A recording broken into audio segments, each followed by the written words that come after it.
If everyone could please take their seats, we'll get started in a minute.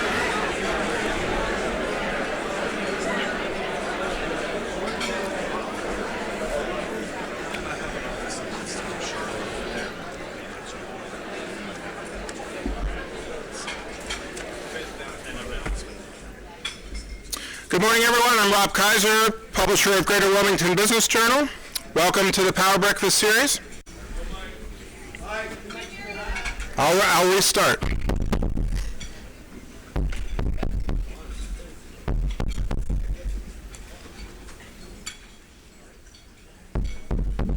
I'll try that again. Good morning, I'm Rob Kaiser, publisher of Greater Wilmington Business Journal. Welcome to the Power Breakfast series. We have with us today leaders from our largest healthcare organizations and healthcare educational institutions. Before we get going, I'd like to make a few announcements. First, our sister publication, Wilma Magazine, is hosting the Wilma Leadership Accelerator here at the Convention Center on July 13th. This event includes a number of workshops, a keynote lunch, and networking opportunities. This is one of the largest events of the year for Wilma's initiative to help develop more women leaders in our community. I'd encourage you to check it out for yourself as well as others in your organization. You can learn more by scanning the QR code that's in your program. I'd also like to brag a little bit about our team today. On Monday night in Detroit, our industry association, the Alliance of Area Business Publishers, held its annual awards program. I've been going to conferences for this group for nearly 20 years. It includes publishers, editors, and others from business publications around the country. They basically taught me how to start and run a business journal. The awards program is the culmination of our annual conference. The usual suspects usually take home the bulk of the awards, particularly Crain's Chicago Business and DCEO Magazine in Detroit. But this year we were right up there with them, winning 8 awards, including bronze for Best Business Publication for markets our size. I'd like to ask everyone,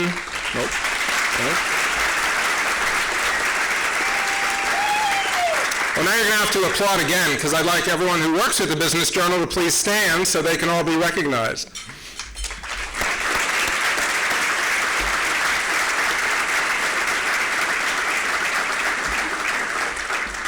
I'd also like to thank all of you. Many communities our size don't have a business journal, but because we're able to do what we do because of the support from all of our readers, advertisers, and sponsors, so thank you. I'd also like to recognize the sponsors who make this Power Breakfast event possible. Our presenting sponsors, who you'll hear from in a moment, are Duke Energy and First National Bank. Our parking sponsor is Highland Roofing, and you can see your parking pass is in the Highland table tent at your seat. And our tech sponsor is Cloudwise. And our corporate sponsors are Bank of America, Coldwell Banker Commercial Suncoast Partners, Cape Fear Community College, Cape Fear Realtors, Cape Fear Solar Systems, Jeff Leslie at Century 21, Cape Fear Commercial, Copiers Plus, Cumulus Media, Customers Bank, Delta Dental, Dual Boot Partners, Ernie IT, ECS, Excite Credit Union, Green Resources, ILM Airport, Matthews Motors, Megacorp Logistics, Millermont College, the Cardinal Point East Group at Morgan Stanley, New Hanover County, Novant Health, PB Mayors, Rev Federal Credit Union, South State Bank, Target Solutions, Tailored Construction Services, UNCW's Cameron School of Business and the Center for Innovation and Entrepreneurship, Warden Smith, Wells Fargo, and the Wilmington Chamber of Commerce. Let's please have a round of applause for all of our sponsors.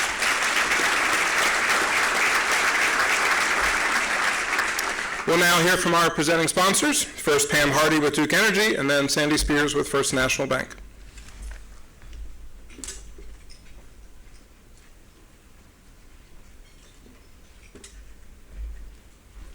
Good morning. Welcome to the Greater Wilmington Business Journal's Power Breakfast series. My name is Pam Hardy, District Manager for the New Hanover District, which includes Bladen, Brunswick, Columbus, New Hanover, Pender, and Sampson County. It is indeed an honor and privilege to be with you today as the presenting sponsor. This morning, we will hear from leaders at our largest healthcare providers and educational institutions in our region. They will share insights about their plans. I, and I'm sure you are, interested in how their plans for expansion will add value and resources to our community. So, enjoy the program, and it is my hope that you will gather a few nuggets to inform you along the way. Thank you.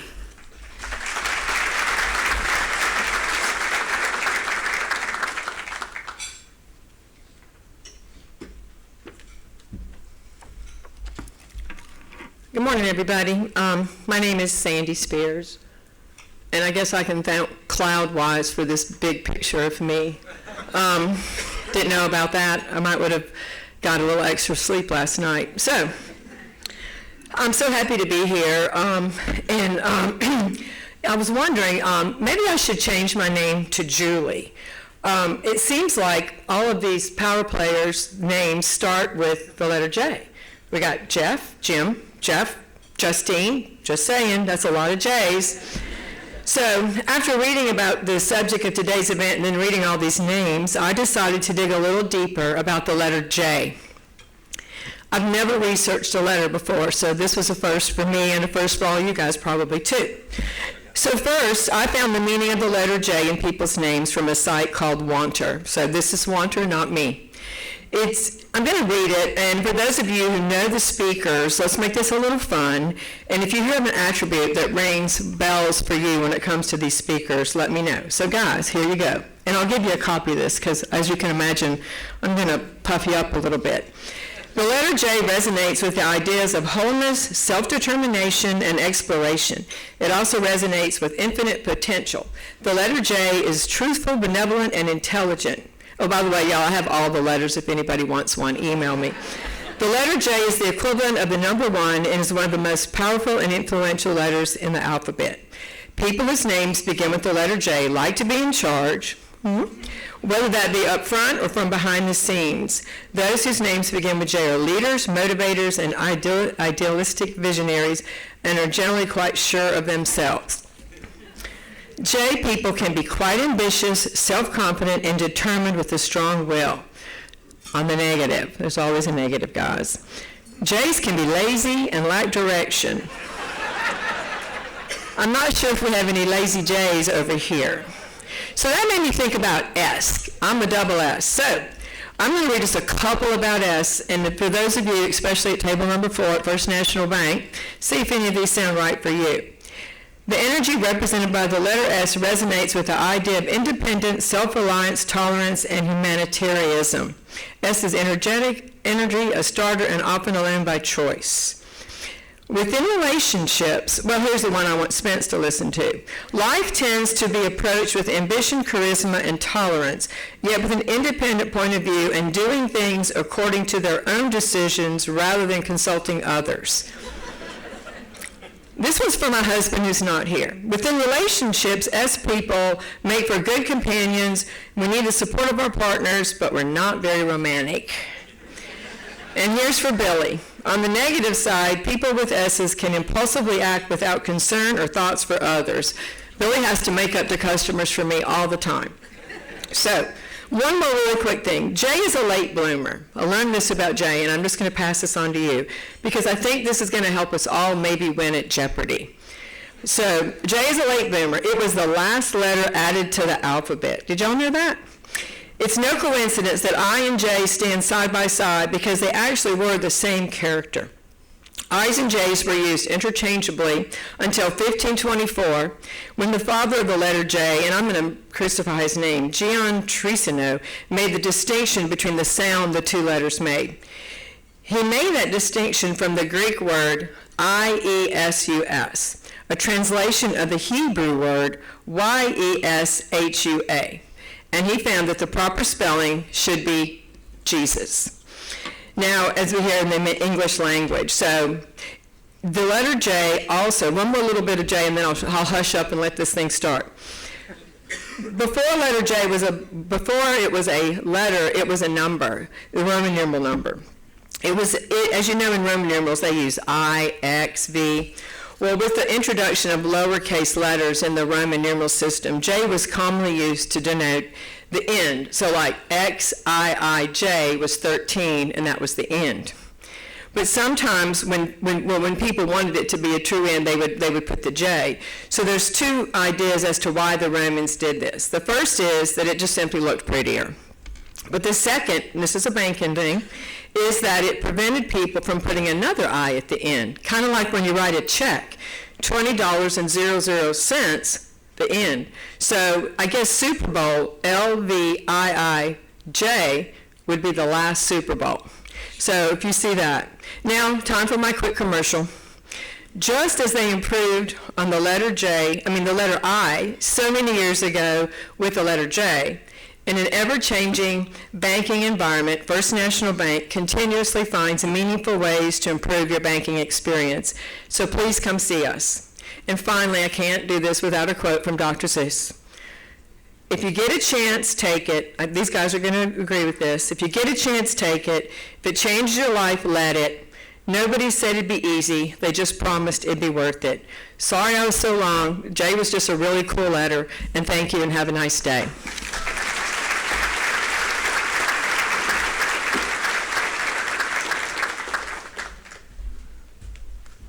Thank you, Sandy and Pam. I bet you all didn't think you were going to get an education on the letter J. Before we get going, I'd like to note one program change for this morning's performance.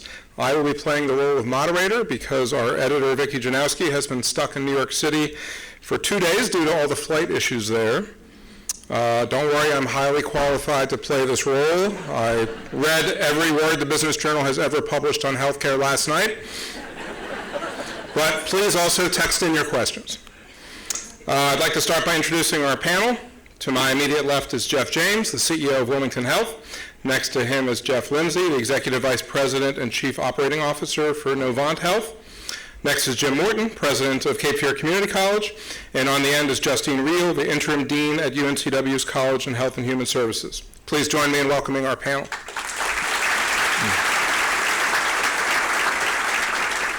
We have a lot of ground to cover today. Healthcare has always been a very complex industry, and it obviously became much more difficult during COVID. There's been a lot of change locally, particularly the sale of New Hanover Regional Medical Center, and our region faces a lot of challenges to have the healthcare workforce that our community needs. If you do have a question today, please text it in to the number that's in your program. The number is 910-264-8955. Make sure you include your name and table number along with your text. We'll get microphones to as many people as possible so you can ask your question directly to the panel. I'd like to start by having each panelist take a minute and talk just briefly about their role in our healthcare community. So let's start with Justine and then come back down. Great. Can everyone hear me okay? Excellent. And Rob, thank you for pitch hitting today. This is great to have you as our facilitator and really timely topic. UNCW and the College of Health and Human Services is delighted to be up on the stage and engaged in this conversation. It's really timely. I serve in the role as interim dean, associate dean, and professor within the College of Health and Human Services. And we have the School of Nursing, the School of Social Work, and the School of Health and Applied Human Sciences, with a very vast portfolio of entry points for healthcare professions to establish our workforce. Prior to coming back to my home state of North Carolina, I worked at University of Utah's Health Sciences Center and saw and experienced and really developed a deep appreciation for the need for an integration between academic units and health systems. And during that time, stood up a treatment facility and realized that in order to meet the demands of our populations, that we have to have that tight relationship.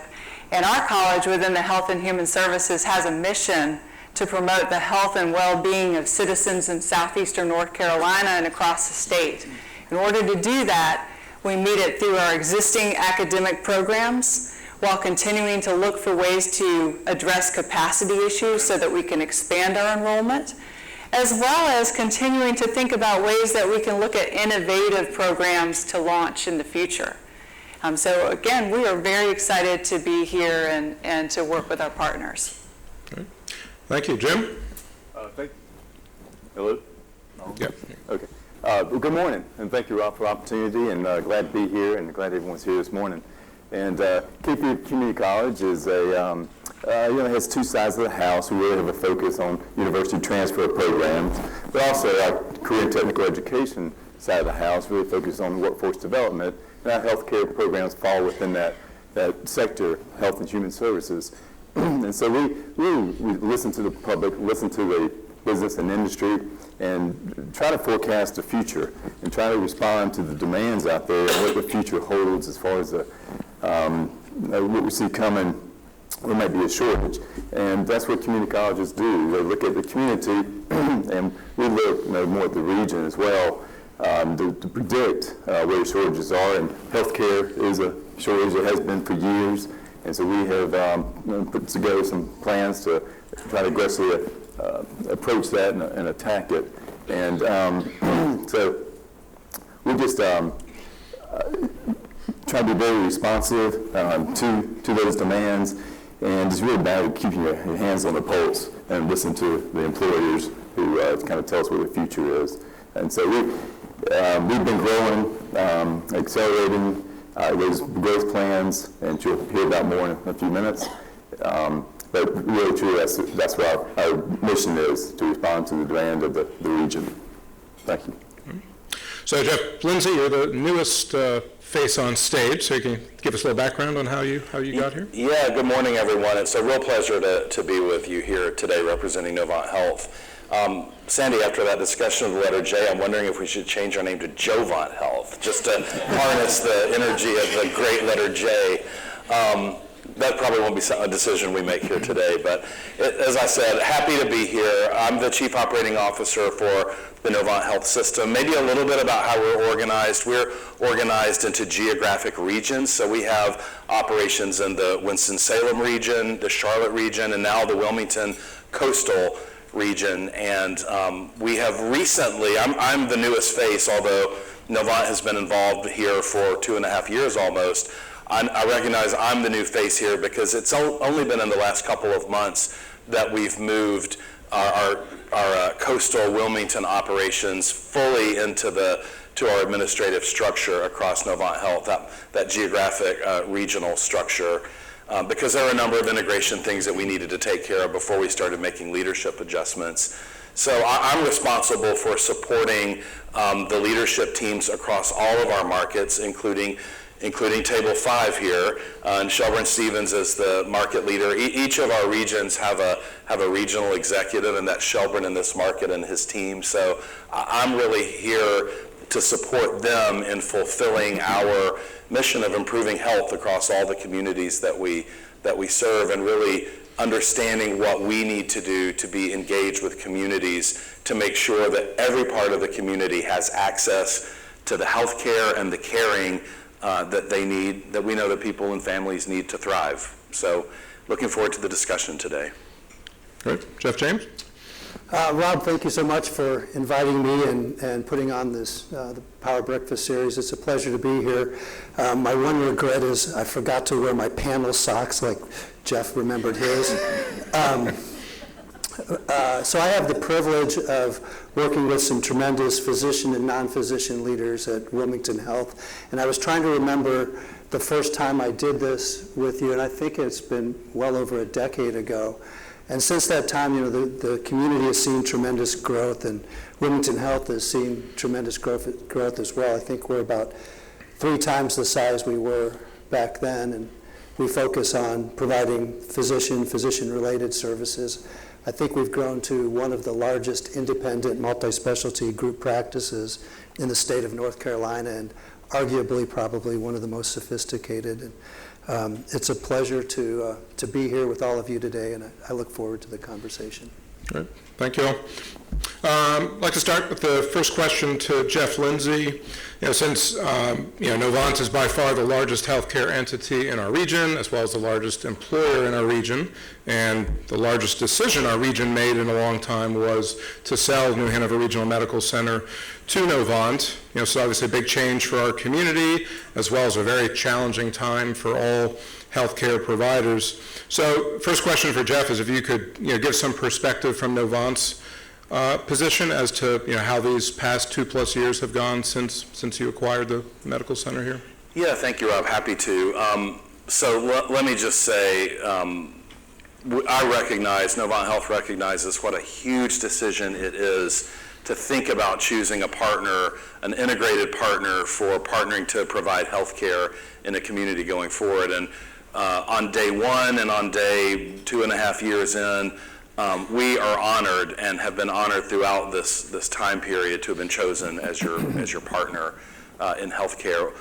One of the things I've learned as I've been getting more and more involved in the market in the last couple months is the amazing level of healthcare resources and services that have been built up here over the years through New Hanover Regional and Wilmington Health and all the workforce pipeline initiatives that are already in place. I mean, I hope you all recognize what a great resource you have as you look across the whole community in terms of healthcare services. It really is quite remarkable.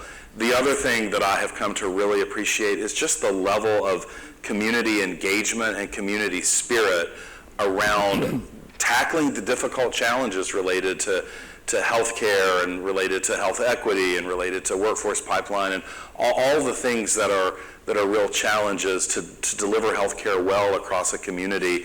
It feels very much to me like this is not about healthcare, hospital system solving the problems on their own, but it feels very much like a community partnership. And I hope we'll talk about some of those initiatives that are ongoing a little bit later today. But that's been something really, really wonderful for us to see and experience.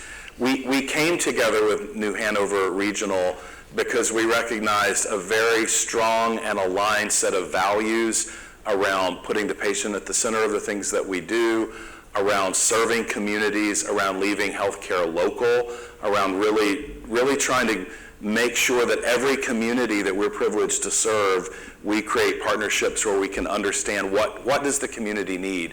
What are the things that we can do to continue to grow the services that have been developed here over the years and maybe even accelerate that growth? So in the last year, we're really proud to have been able to establish a psychiatry residency to help address the very huge mental health problem that we have across the state, and to expand services like pediatric subspecialty, particularly cardiology, to make sure that we can take better care of some of our most vulnerable kids and patients in our community, and to partner with University of North Carolina around clinical research and training and some of the other initiatives that we put in place. But as I think about what excites me most, it's looking to the future and continuing that partnership, continuing to fulfill our commitments in the community to identify what are the things we can continue to do, services that we can continue to build out to both provide the highest quality of care, to create jobs, to help people across this community and in every part of the community to thrive. And that's really what our future is, and that's what we look forward to this partnership across the long term. I would also say Novant Health is much better and stronger for having created this partnership with your region, because there are so many good things happening at your hospital, at New Hanover Regional and across this region, that we've been able to adopt across Novant and are continuing to take some of those really great ideas and great practices that we found here and spread them across our entire system. So for us, it's very much a win-win, and it's our intention and focus to bring that win-win to life across the whole community every day going forward into the future. So just to follow up on that, so I mean, given all the challenges since this deal closed with workforce issues, with rising interest rates, with everything, have any of the plans, some of the building plans, other expansion plans, have those changed from what was originally outlined in the deal, or give us kind of a sense of that timeline? Yeah, no material changes in our plans. We are being responsive to the environment and how quickly the environment is changing. We've recognized that we need to be nimble and be able to understand that maybe what we would have forecasted 3-4 years ago might look different now, given how the healthcare landscape is changing and how your expectations are changing around where you want to receive care, how you want to receive it. So we may be making even bigger investments in digital care, a digital platform for being able to be more flexible and create greater access. We're balancing that with, of course, the Scotts Hill Hospital and investments in Pender and further facility expansion, while we really try to think about the whole network. So no real changes to our plans other than to say we'll continue to be flexible, respond to the changes that are happening all around us, and really want to be at the leading edge of those changes so that we can keep this community and all the communities that Novant serves positioned as leaders in healthcare, ready to respond to whatever the needs are happening all around us. So the reason we wanted to have Jim and Justine on the panel is obviously the healthcare workforce is one of the biggest issues, the biggest constraints of expanding healthcare in our market. So I'll start with you, Jim. Probably the biggest public news we've seen is the community college's purchase of the Bank of America building to try to grow that workforce. So can you start off by telling us why you all decided to make that purchase and the timeline for starting to use that building? Sure, Rob, and if I can, I would like to start before that because even though it may seem that that's our first step into expanding nursing, we started several years ago. I remember back, it was 2019, March of 2019, sat down with was John Gisdick at the time and Chancellor Sabarelli. And really it's been time that it really became, there was always a pressing need for more nurses. There's always been somewhat of a shortage. And at that time, educated how Novant at the time was had a regional medical center. They were having to recruit nurses from outside the state. And even as far as the Philippines and Canada, and when they were recruiting, they paid the sign-on bonuses and they would move here. And then after a couple of years, what happens? Well, they get homesick and they would leave. And so they were having a high turnover rate. And then, when you start hearing about all those shortages and other providers in the town, in the city, you really don't know how severe it was getting. This is before COVID. Of course, COVID struck. But even in 19, we came back and worked with our team and trying to figure out, because at that time, the hospital was really focused on RNs, wanting RNs, not the others. But now we've come to realize how important the LPNs, licensed practical nurses are, certified nurses, assistants, how important they are. But then it was really focused on nursing assist, RNs. And so in 2020, fall of 2020, we started an accelerated program, which was you have existing LPN, licensed practical nurse, and they could do an accelerated program within 1 year to become a registered nurse. And so that was the first step to try to help accelerate and help the growth of increasing that workforce for the healthcare sector here. Then fast forward in spring of 22, the team put together a great idea of most of your starts for nursing programs happen in the fall. And our program was a 5-semester program, so it's basically 2 years, including the summer. It's over 2 years you can get out, be prepared to take your test, your state test to be a registered nurse. Well, we decided to try to stagger a start date in the spring. So we started a new cohort in 2022, and it was around 27 or 30 new students that came in. This past spring, 23 in January, we had additional 50 students that we brought in. And so you see how we're staggering. So we've been addressing this problem. So when you really look at all the barriers and hiring the faculty and staff, it quickly became apparent that we were going to have a facility capacity issue. Because when we initially looked at it, we talked about trying to double the program.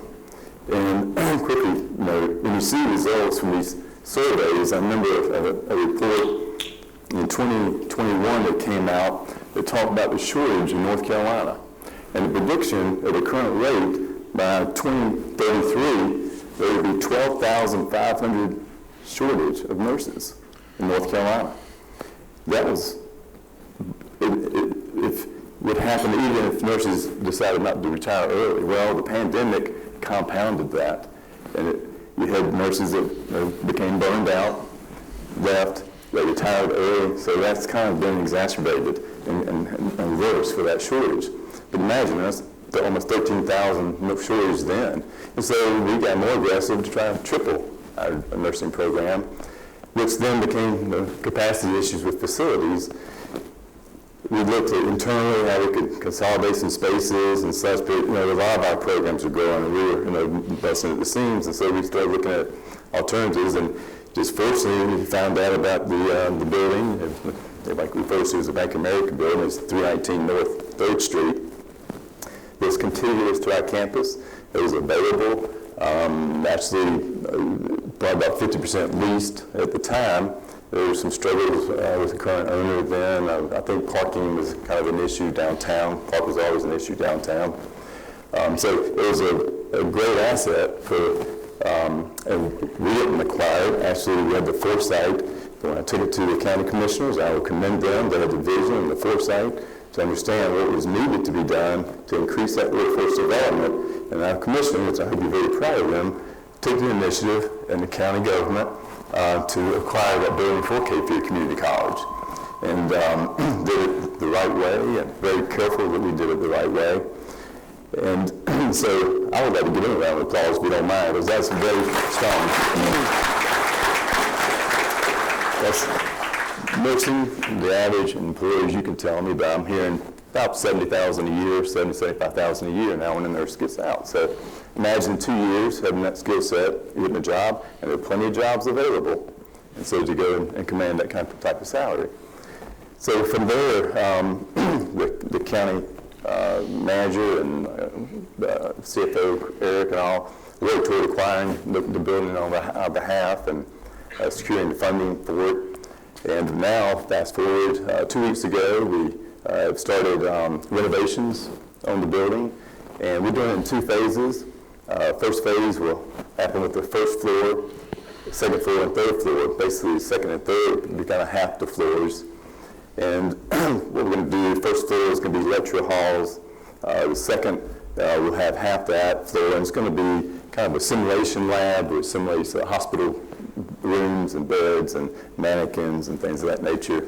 And third is other nursing labs. In our second phase, and in that first phase, that's the other benefit of having that existing building is kind of quick to market, because we're targeting to have those renovations done by December of 23.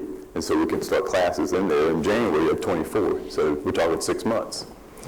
And during this period of time, we'll be working on design for the second phase, which will be another third, third, fourth, fifth, half the third, and the fourth complete, and the fifth.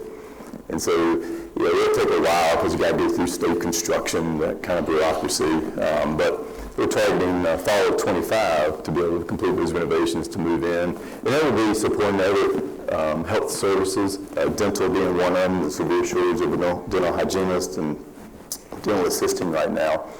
And we'll still leave us some space to address other shortages that we're hearing about from speaking with the hospital and other providers. And so that's kind of the reason behind the expansion. So when you think about expanding a program like this, so you have building needs, you have staffing needs, and you have recruiting students. Yep. Are they all equally challenging, or is one kind of... And we also have the challenge of jump through the hoops with accreditation, to get that approval level before you can move forward. Equally challenging, with students, we've always had an abundance of applications. We've always had more of a demand than seats available. It is a competitive program to get into. So that's not as challenging. Where faculty and hiring faculty and staff has been a challenge. And get too detailed, but in community colleges, you're always funded in arrears. You have to get your students first, then the state says, oh, you have students, we'll send you some more money. So it's kind of backwards. So you have to figure out a way to, get efficient, to create a surplus in budget, to jump ahead and hire faculty. And we've hired like 10 full-time nursing faculty and about 11 part-time. We have about 9 or 10 more to go, and probably 10 more so to go in part-time to kind of get to that capacity. But that is a struggle to have the budget to do that, and we're navigating that and doing it well. So Justine, similar question from the university perspective in terms of the supply-demand. Are you seeing on the student side the demand to come in that's going to hopefully eventually fill all the roles we need filled in the community? So the demand is per program, and we are continuing to see high demand for the traditional nursing track. Some of the completion programs, like if we look at partnerships with community college, so having your RN students finish their bachelor's at UNCW had really sharply increased prior to the pandemic, and we have seen some softening with the bachelor's completion, and we associate that with the salaries and compensation that RNs have been able to get during the pandemic and as traveling nurses. We've seen the same trend in respiratory therapy, where those individuals that wanted to finish their bachelor's prior to the pandemic had so much salary that they were able to earn as a traveler that they are waiting and putting a pause on school. Whereas our traditional students who are coming to UNCW campus and the residential students, they're finding respiratory therapy that's thriving. The nursing track is competitive. We have more interest than we have seats. And then we have the DNP program, which is Doctor of Nursing Practice, where those students are across the state. And if you talk to our faculty, one of the biggest challenges in their mind is clinical site placements. And so, as you can imagine, as we're looking at our curriculum within an academic setting, it's not just about teaching the coursework, but also providing those students with the clinical experiences so that when they're treating you, that they're ready. And some of that can be done through simulation learning, which just means it's a practice virtual. You know, like you think about a pilot, and they're not getting up in the plane the first time, hopefully. You know, they're doing it like a video game. And a similar type of thing with nursing, with respiratory therapy, and our healthcare professions, such as social work. They're practicing in an hands-on deck simulation setting. So that speaks to our barrier for, you know, having that space. Jim's doing a good job with Cape Fear Community College to expand their space. We currently have 10,000 square feet of simulation learning space. That sounds like a lot and it's state of the art, and it used to be, you know, just huge to us. But as we've been growing and as we want to continue to expand, we find that we're at a part now where we need to expand further. So we are also looking at designs to expand our simulation space with the hope that we can hit 25,000 square feet in the next few years, and then accommodate our new programs that we're bringing on board.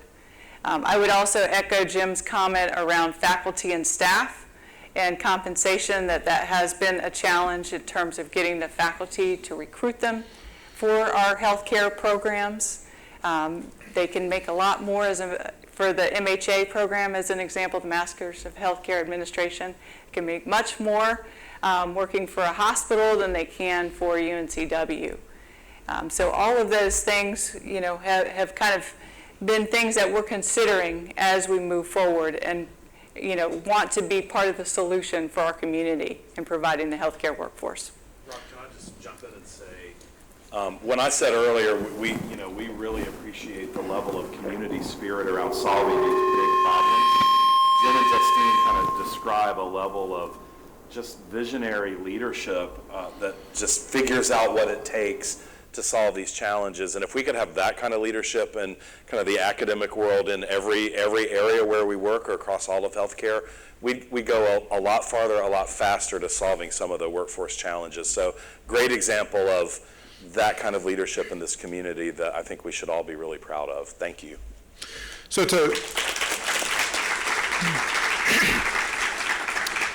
Jeff James, a question for you to add on to that. There's always been talks of shortages in healthcare, even pre-COVID, particularly I think in nursing. Can you give us kind of an on-the-ground perspective of pre-COVID to now of the workforce challenges and running a large physician group like you do? Yeah, it's pervasive. It's not just here. It's pretty much everywhere. I think, I think we would all agree that staffing is one of our biggest challenges, and it's interesting. It's not just in the nursing ranks. It's actually also in the entry level ranks. And it's also in the provider ranks as well. So, for example, on the physician side, they're projecting about 100,000 physician shortage in the next 10 years. Between 2019 and 2022, there's a net decrease of physicians by 2%, while at the same time we have aging baby boomers like myself. that continue to demand services at a higher rate, and so that shortage of physicians just continues to expand. And then when you look at the average debt load of a new physician coming into the market being $200,000, it becomes more interesting to go do something different. So we're not seeing as much,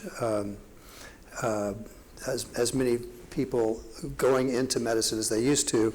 And at the same time, the development of programs to bring on more physicians to meet this increasing need are not necessarily nearly as visionary as what we're seeing from our local leaders.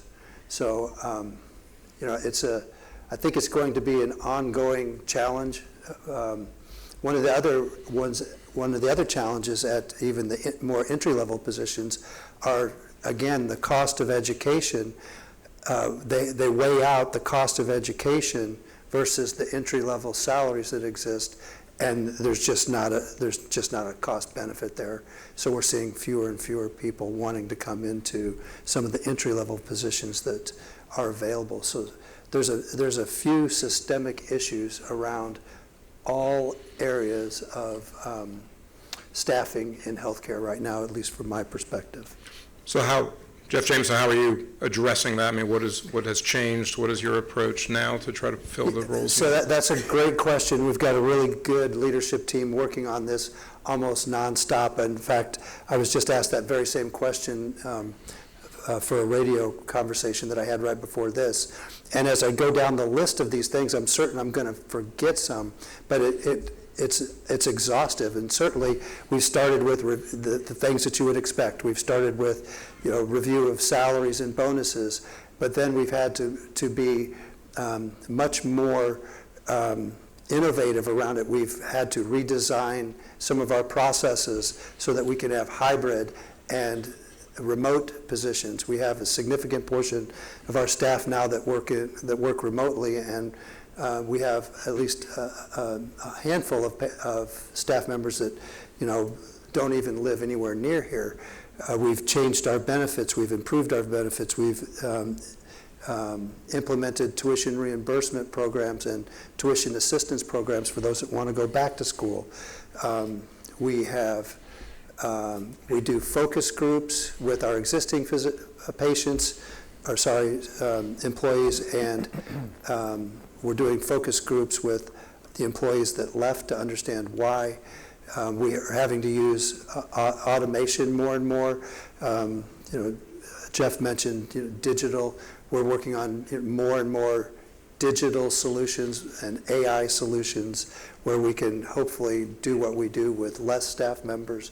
We're having to be creative about job shares, and this goes from the entry level to the physician. We're seeing more and more individuals that don't necessarily feel they need to work the standard 40 plus hours a week that many of us kind of grew up on. They want to work part-time, and so how do we handle that, and how do we accommodate that? We're looking at new practice models where we're hiring providers and asking them to operate a practice with no support staff, and so we're innovating around that. Like, the list just goes on, and one of the good things about it is it really pressed us on the traditional way of doing things and hopefully helping us get out of our way, and thankfully we've got a really strong set of people working on it. Okay. Let's get to our first audience question. Table 27, John Hinnant.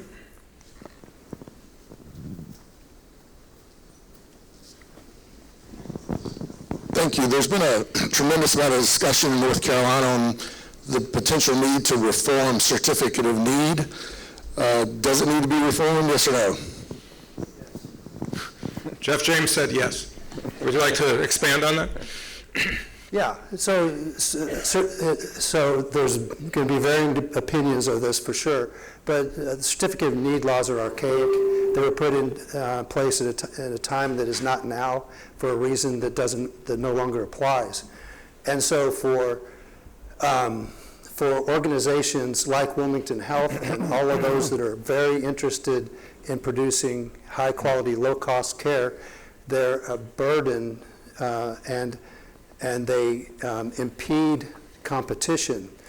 And let me give you the overall direction of healthcare is more towards what is called value. And what value means is we're no longer being paid for seeing patients. We're being paid for the outcomes of patients. We're given a particular budget, and we're expected to meet very high quality standards. And so at this point, Wilmington Health, for example, is about 85% of all of our revenue isn't based on patients coming to see us and us getting paid for that visit. It's based upon an overall budget for healthcare and the quality measures. And so if an organization like ours should be able to put in all of the services that we need to be able to put in to take care of our patients in the highest quality, lowest cost fashion in order to reduce the overall cost of care for the community, for the payers, and for the patients. Anyone else like to give another perspective? I don't disagree with anything Jeff said. Absolutely. Certificate of Need needs to be modernized. It is being worked on, that is being addressed, and I agree. The whole industry is moving in the direction of value, which I think is good for consumers, good for everyone ultimately, and we just need to continue to push in that direction. If we're Jeff and I to sit down and write out the plan for how we think we should change it, we may disagree on some of the details, but I suspect we'd largely be aligned around we need to modernize and let healthcare function more as a marketplace than it's able to function today. Mm-hmm. Anyone else want to take that one? So another question, with all the change, with all the difficulty in terms of recruitment and supply chain and everything, what have we seen cost-wise in our region for providing health care? Jeff James, I know, is getting very excited when you mention cost, so I'll let him go first. Yeah, so one of the things that we can be proud of in this community for sure is the quality of care is tremendous, and that's true for the hospital and the hospital's physician, and it's certainly true for Wilmington Health. Where some differentiation can be applied is in the overall cost of care, and it's a very well-established fact that outpatient care tends to be cheaper than hospital-based care.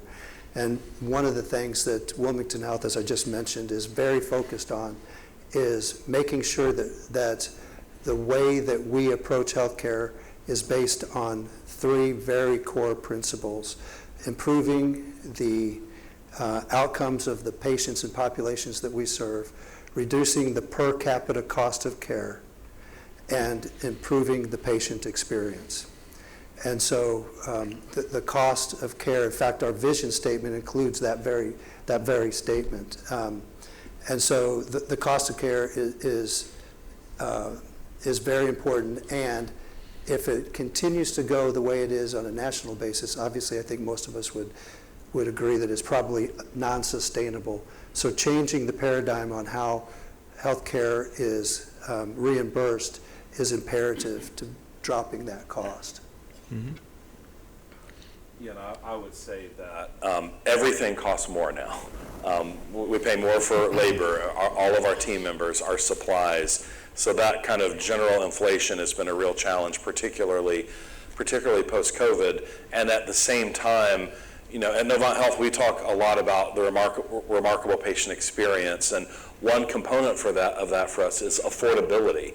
We recognize that we can have the best technology, the best facilities, the best medical experts, the strongest clinical team, and if it's not affordable for the entire community, then it doesn't do much good. So we've got to continue to always be looking for efficiencies and ways to deliver the highest level of quality that your community is known for at a more and more affordable rate. And some of the reimbursement shifts that you talk about that would actually support our ability to move even more aggressively into a preventive and value-based model would really help that. And so that's a real focus of ours.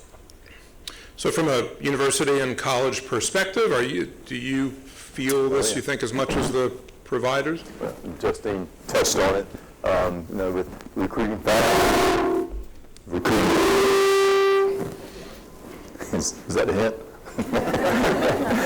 Recruiting faculty and staff as well, it is a struggle. And it's really, like technical education programs, you're trying to pull people out of the industry where they make a lot more money into their education. Now, you're struggling with the outside. Let me actually generally have you, I'm going to give him mine. Better? Oh, yeah, I hear you. And and unfortunately, UNCW is well-funded, and they pull some of our faculty over to UNCW. We're losing to UNCW as well, in addition to losing to healthcare providers. And so that is a struggle. And as we look at, Union Station, and this one clarity I wanted to make earlier, many folks have asked, so you're moving out of Union Station with the nursing facilities we have there, and no, we're not. Those are staying in place. And this is truly an expansion with a new facility. But Union Station is about 10 years old, and some of these you have these mannequins which simulate body functions and everything. Well, they've aged, and just one of those mannequins now, we're pricing nowadays like $150,000. So those expenses have accelerated through recently with inflation and such. So it's very expensive. And staffing is always a struggle trying to recruit. So it's in construction costs, everything's gone up. It truly has, and that's no news to anyone, but it is more of a challenge. Yeah, I was going to chime in. Can you hear me? That construction costs in particular have been something front of mind for us. We began construction for our cadaver lab on May 15th, and the price tag was much higher than we had initially bid out, and everything that we're doing, we're finding, is costing more, and is making us think about how do we stretch the dollar further as we're working to complete these projects that have been in the making for quite some time. We have a new building, Veterans Hall. We're excited to have our cadaver lab be finished in September. And so we'll have an interactive classroom, high-tech classroom, but it'll also allow us for our nursing programs, our respiratory therapy programs, and other healthcare programs to be doing that training with cadavers in a human anatomy setting, which is exciting. The other thing that we're costing out, and we do what's called a pro forma to anticipate what the costs are, is as we launch future programs. So one of the ones that we're eyeing and moving forward on is a Master's in Physician Assistant Studies program. And so we're thinking about what are the costs going to be for instruction, but also the facilities. And again, it comes back to for that simulation learning space as we're expanding. It's not just for our existing programs of nursing and healthcare, social work, gerontology, but also the PA, Doctor of Physical Therapy that's also around the corner. And so how do we continue to think about the capacity while also addressing the construction costs? Okay. Next question's table 48. Misty? Hey everyone, Misty Blagg, healthcare attorney with Shipman and Wright. I wondered, we're facing significant healthcare burnout, I think of healthcare provider burnout, as you pointed to. How do you intend to use artificial intelligence to help sort of support healthcare providers in their job? And for educators, we're facing an older population of physicians who haven't been trained on digital health solutions. How are you going to support the training of those physicians? Thank you. Well, from my point of view, we recognize that the burnout problem, which really accelerated throughout the course of the pandemic, is a real challenge for us, and doing everything that we can to support the resilience of our clinical team, our providers, everyone on our team is really key to being able to continue to deliver on the services that the community expects and deserves. So we're taking a broad look at everything we can do to make work easier.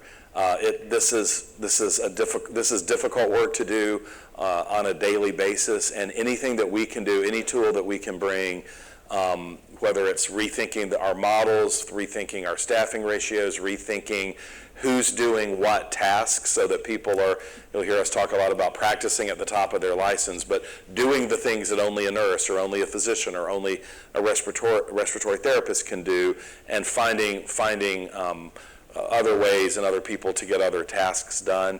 And we think AI can be promising. We're using AI in the clinical setting right now, for example, stroke diagnosis and some other kind of high-end tertiary support that AI can help with more rapid diagnosis around. But we're exploring how we can just make day-to-day tasks more automated or require less of our time, less of our team's time.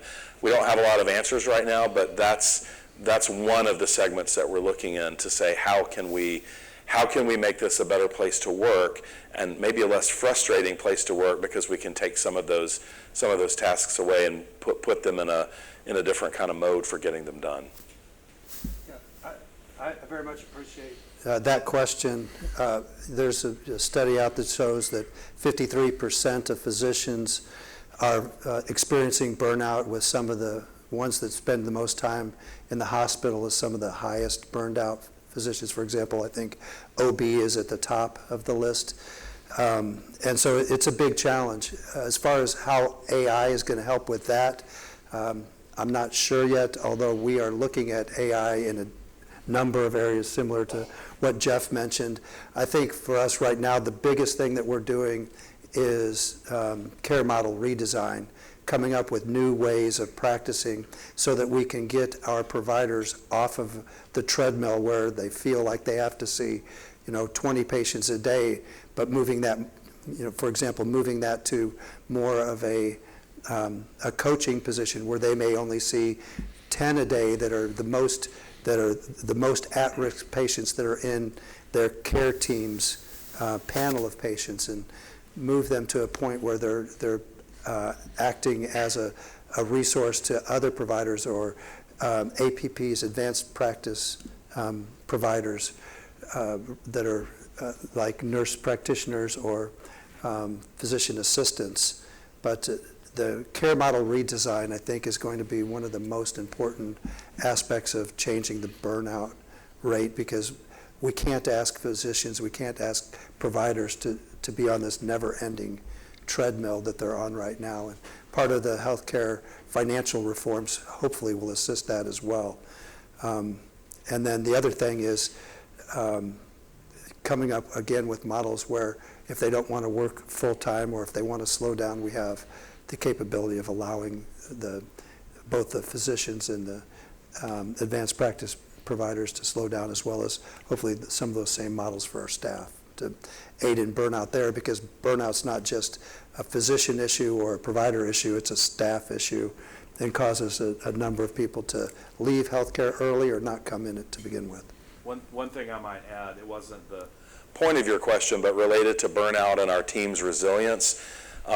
You all know the stress that the average hospital team member was under during the pandemic. You can only imagine. We were all under stress, and the people at the bedside were under an extraordinary amount of difficulty just getting their day-to-day work done and managing their lives and everything else we had to manage at that time. So we launched a resilience survey that we ran every 6 months around beginning in towards the third quarter of 2020, and we were tracking stress, burnout, eroding resilience of our team, and we just saw those numbers crater throughout the pandemic. I'm really happy to report that the last time we ran that survey was in December of 2022, and for the first time throughout the course of the pandemic, we saw significant improvements in resilience and reductions in stress and burnout, 10 to 12 percentage points, particularly across our nursing division. That's the one that's on the top of my mind. So, if we can continue to reinforce and support that recovery in creative ways, then we can get stronger and healthier and really restabilize as a team, which is really important and I think really encouraging to me as I look at how our team is rebounding and recovering in a strong way. This question is really important, and it speaks to how do we look at the burnout and compassion fatigue that our healthcare providers are experiencing, and what are the underpinning causes of this? Some of the things that we're hearing are workplace violence, staffing shortages, which means that safety, personal safety is a concern. Any of us would be stressed in that situation. And I like also your question and thinks about how do we use innovative solutions that go beyond us and what we're traditionally doing. And if we think back to 10, 15 years ago, we were using virtual reality with our patient populations. So I worked in an eating disorder treatment facility, and these individuals were in a residential setting.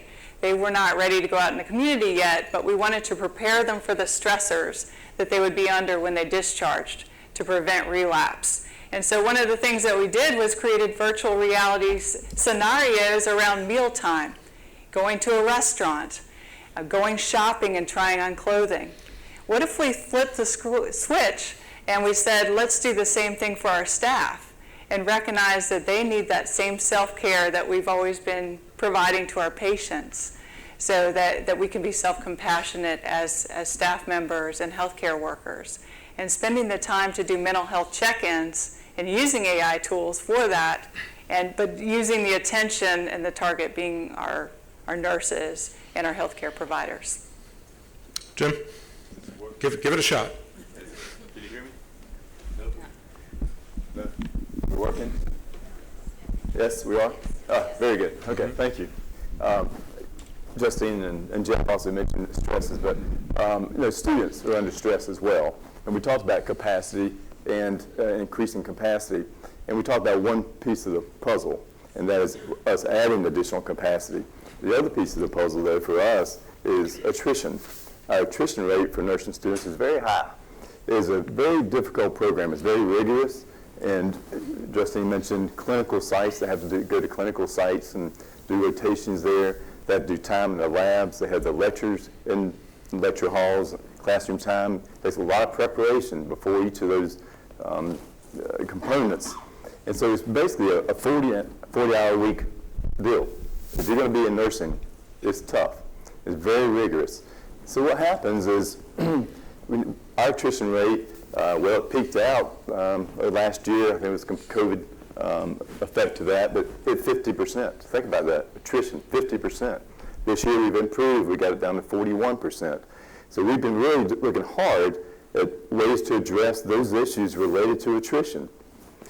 So if our average student, K through community college, it bounces between 25, 26 years of age. So kind of walk down this path with me. Non-traditional means a student, basically, they come out of high school, maybe they did go into community college or university, but they didn't have the focus or the success, they drop out. Or they come out of high school and they think, oh, I don't need additional education or skill set to survive in the world. Whereas the real world sinks in, they realize, ooh, I do need a skill set, so they come back to school. And so they're more of an age of 23, 24, 25, but, and up, having that average of 25. But what happens during that period of time? Well, I'm getting married once, maybe twice. But, and also they have children, parents, can become a burden to them where they're having to take care of their parents. So these students, they're working full-time jobs, or they're working part-time jobs pretty much 40 hours a week. We try to sit with them, our counselors and such, sit with them to explain the rigor of the program and say, it's going to be very difficult to hold that full-time job, but they think we can do it. No problem, we can do it. Reality sets in when you start having that financial need at home and you have a drop in compensation and you can't do it. So it's big financial impact to them and they drop out. So we're trying to reimagine. Right now for a nursing student for us, it's like $12,800. Very reasonable for the whole program. It's for the 5 semesters, 2 years. And so, but you got all the other financial demands of the family, the home, if you're married, and you're dependent on that. They're living paycheck to paycheck. When they lose that funding, it's really severely impacting on them. So we've been really aggressive trying to raise funding, and we're calling kind of like wraparound services. We got to think differently. how do we come up with financial stipends for these students as part of a scholarship type situation where, they do get financial aid. We have about 66% of our students getting financial aid in the nursing program, but that's still not enough when they lose their income. So we're really trying to get aggressive, and really we'll be speaking out and reaching out to the community to try to address that, to raise more funding, because if you can increase your attrition rate or lower your attrition rate and keep it, get it down to only 5 or 10%, well, gosh, you just picked up a lot more nurses getting into the workforce. And so that's a real push that we're doing to address that stipend, that financial stipend somehow.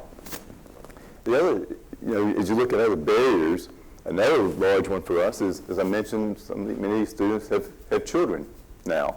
Daycare is a big issue for your employees, for students. It's a big issue. And so we are being aggressive there as well. Thankfully for the, seeing Spence here, the New Hanover Community Endowment, they granted us a $250,000 award this year to help with a drop-off daycare center. So, we have a full-time daycare center, which is extremely expensive. But what we want to try to do is, we've already gotten state approval, we designated a space for this facility, this area, and set up a pilot, and starting, what we'll do is a student could come in if they have a child, drop the child off, go to class. Now you have regulations from the state, they have to be 2 to 12 years of age, they have to be able to walk, can't stay more than 4 hours. But as far as I know, and talking to others in the state, we're the only community college that wants to take this on. So we'll be the first in the state to do this.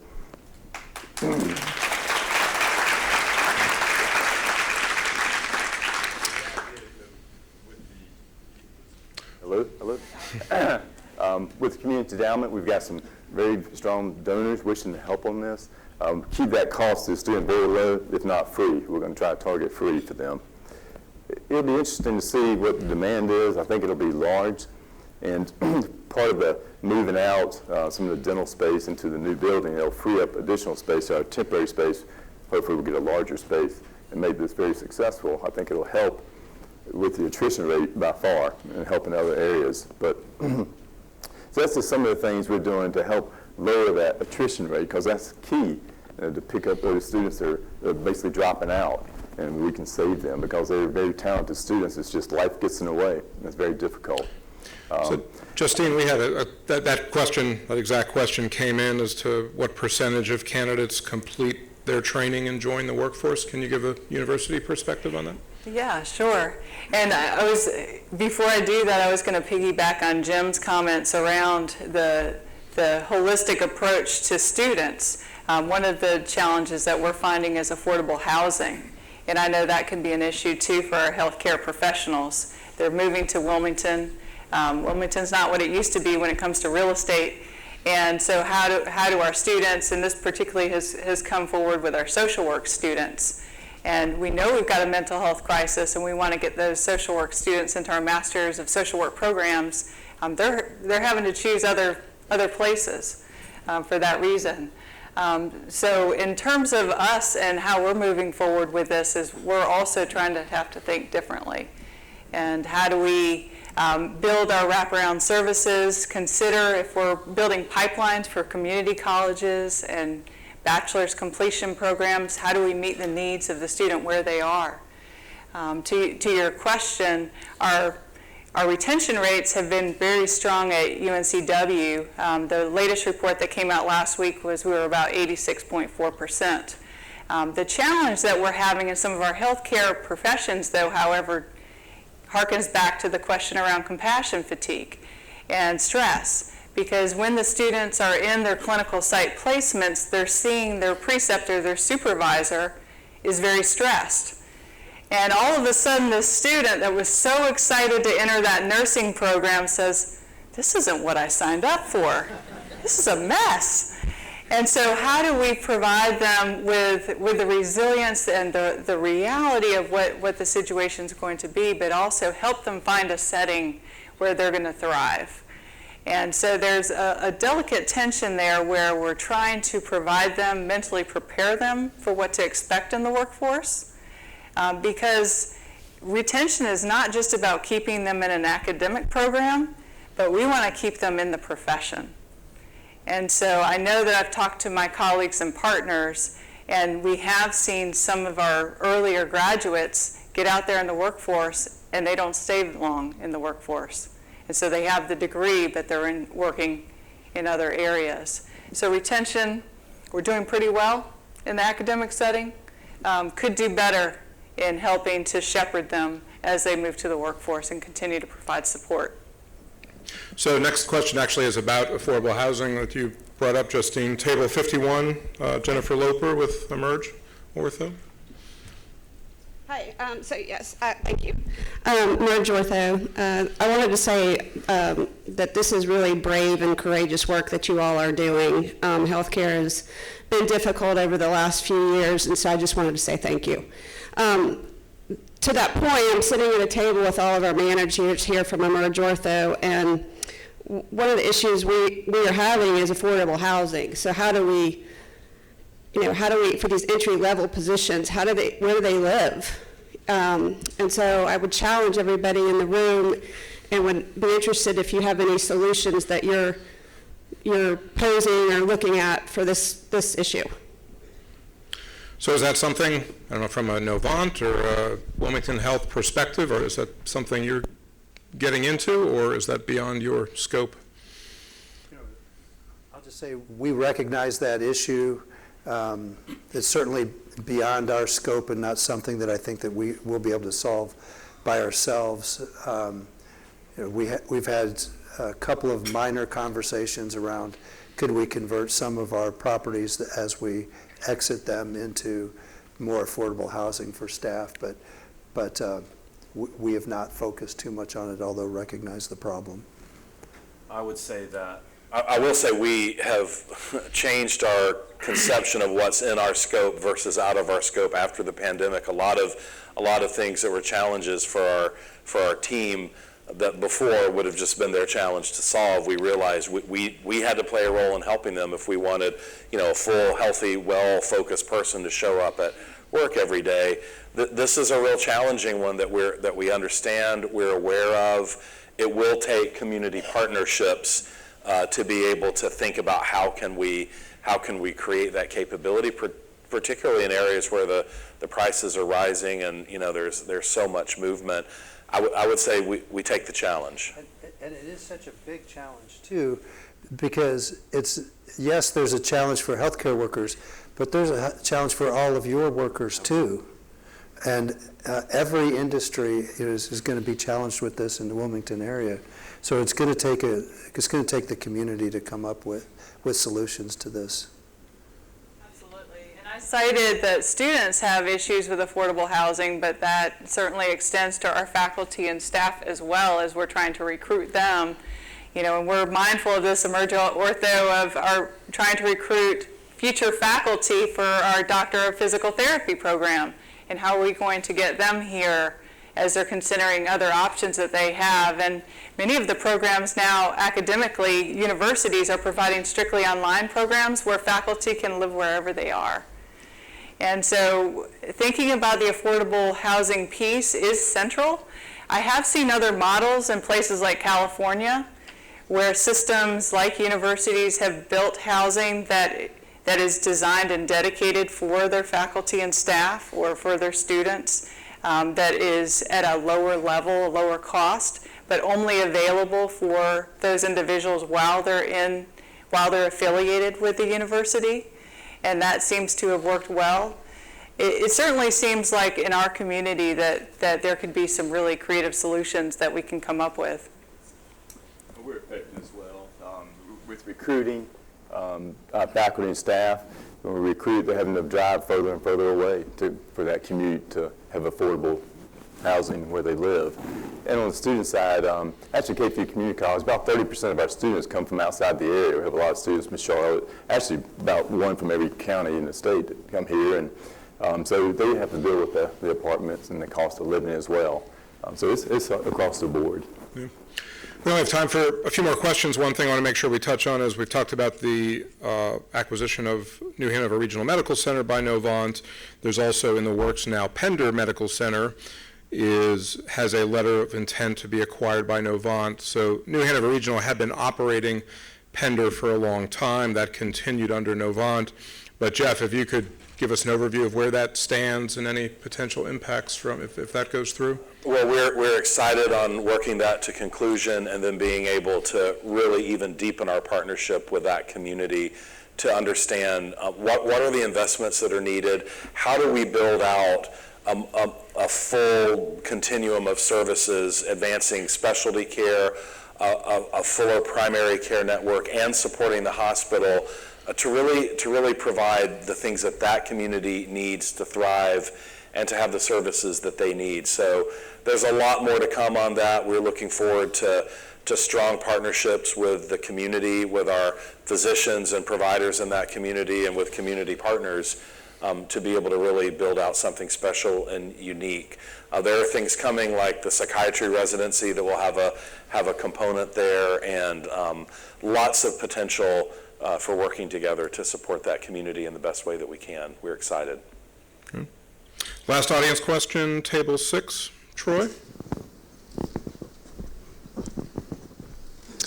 So my question is, how does Wilmington Health and Novant plan to address the retailification, which I don't think is a word, but of healthcare and the emergence of Walmart Health, DG Wellness, Amazon, CVS, and Walgreens all purchase primary care? And how much does that affect your plans for growth? And will you be forced to focus on more specialty healthcare while these retail conglomerates tackle primary care? So that's a really good question, and one that comes up very frequently. One of the things that Wilmington Health has done that most of the community doesn't know is we've done a lot of consulting work with really, really large employers. One of our clients was LSU, for example, one of Sandy's favorites. And so what we've seen is, while there is an appeal to these retail type of organizations and the Walmarts and the Amazons and things like that, what we see from looking at some of the early examples of these is they don't really provide comprehensive care, and they're not really connected to a healthcare system. You know, for example, obviously Novant is a healthcare system, nuts and from all the way from cradle to grave. Wilmington Health, we're not affiliated with Novant, but you could say that we're connected with the healthcare system, with the hospital system, and we have all of the specialty care. And so when we were looking at employers that used, for example, significant amount of telehealth, you would think that, well, that must be cheaper. But what we found is actually it's not.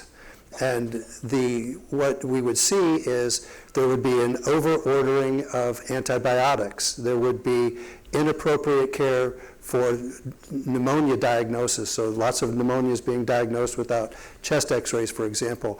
Their only solution, because they're not connected with a Wilmington Health or a Novant or another organized system of care, is to send people to the emergency room, which is then starting to move towards the most expensive cost range. And so I was just reading an article about this like 2 days ago, and it talks about how like 60% of Americans have Prime memberships on Amazon, and it's talking about how will healthcare combat this issue of, what's your word, retailization?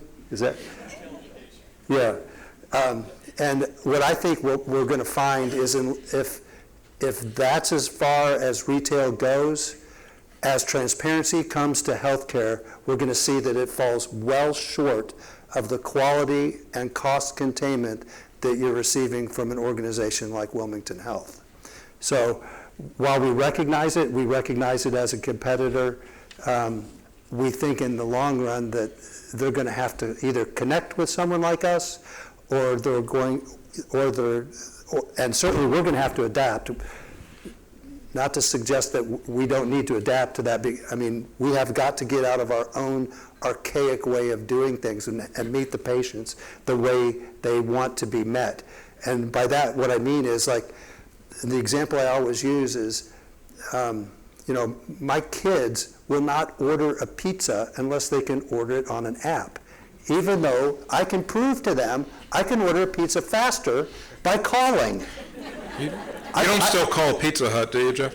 I don't call Pizza Hut, but like I've proved, like order pizza, like fumbling around, like just call. And so, but in healthcare, what do? Like what other industry would you call and have to negotiate to be seen by, wherever you're going to pay to go be seen? Like certainly, and I actually have this conversation frequently on a national scale sometimes, and I ask how many people flew there, and almost everybody in the room flew there.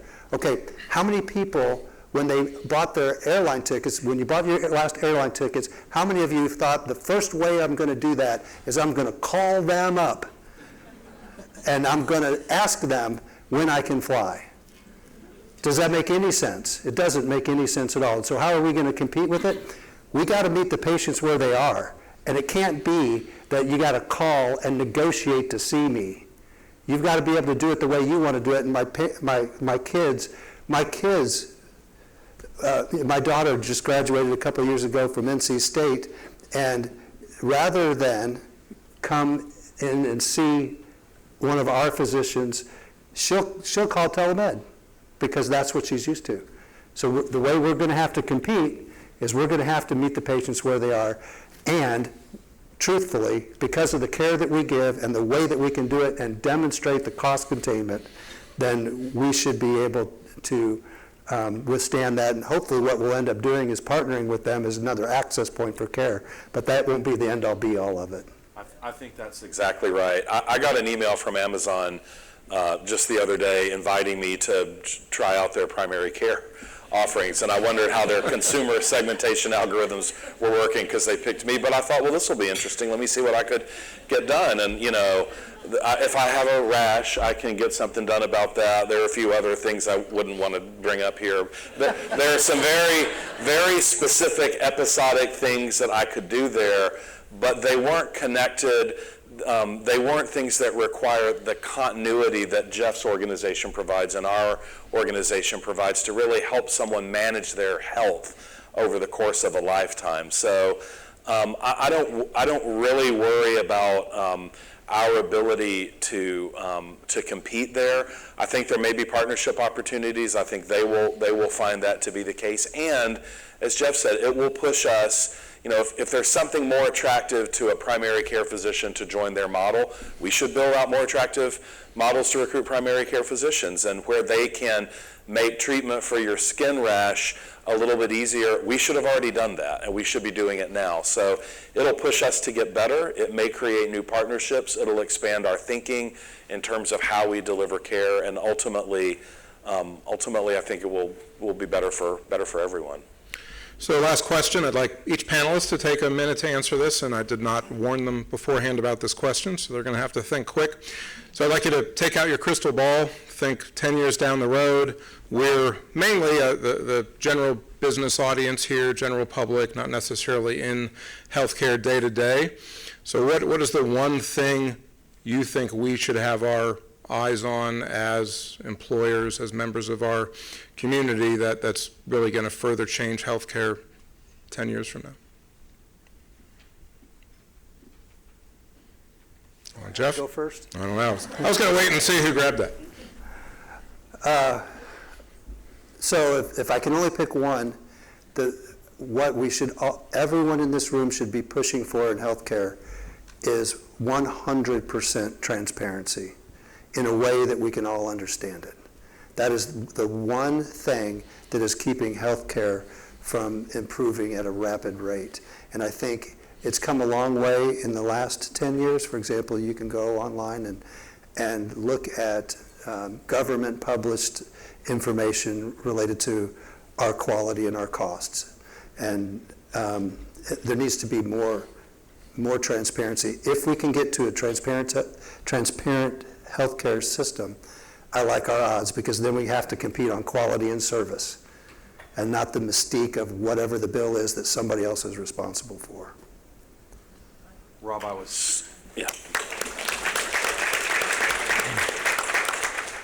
Rob, I was certain the question would be, what keeps you up at night? Thank you. This is the first panel I've been on that wasn't the final question. But I think looking to the future, one of the things that's really important is for everyone to be engaged in pushing the model forward to drive for a more value-based payment system in healthcare. So as you're making decisions on benefits and health plans and healthcare benefits for your team members and employees, anything that you can do to push towards, we want to deliver value, outcomes, and we want to get paid for that.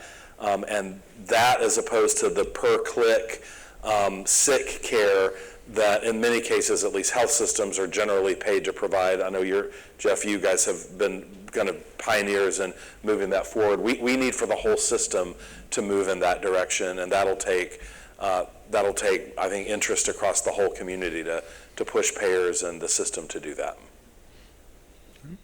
Jim? Well, it ties into what Jeff was saying. I think just the cost, being able to control the cost, it's escalated so much in recent years. If you continue with that trajectory, it's going to be out of reach for a lot of folks from an employer side and employee side. And so the real focus needs to be on how do you do that. And maybe part of that solution is when you hear about the shortages coming, physician side and on nursing side, is preventative care, preventative wellness programs, things of that nature to try to help be preventative to try to control the cost in the future. Justine? In 10 years, thinking about waving the magic wand, I think we've got in Wilmington and in our southeastern North Carolina region really good foundation for collaborations, partnerships, people wanting to work together to address this shortage problem. I think what we want to reach for, though, is how do we coordinate those efforts so that it's not a one-off, or we're just taking care of this year, or we're just getting through this semester for the students, or for this internship, or this clinical site placement. How does it become engineered in such a way that it truly is a system? And UNCW is at the very beginning of refreshing their strategic plan, and Priority 8 is building an academic health sciences center. And so maybe that is representative and symbolic of what we could accomplish together in working with the academic side of the house and then with the healthcare systems. Well, let's please have a round of applause for our panel.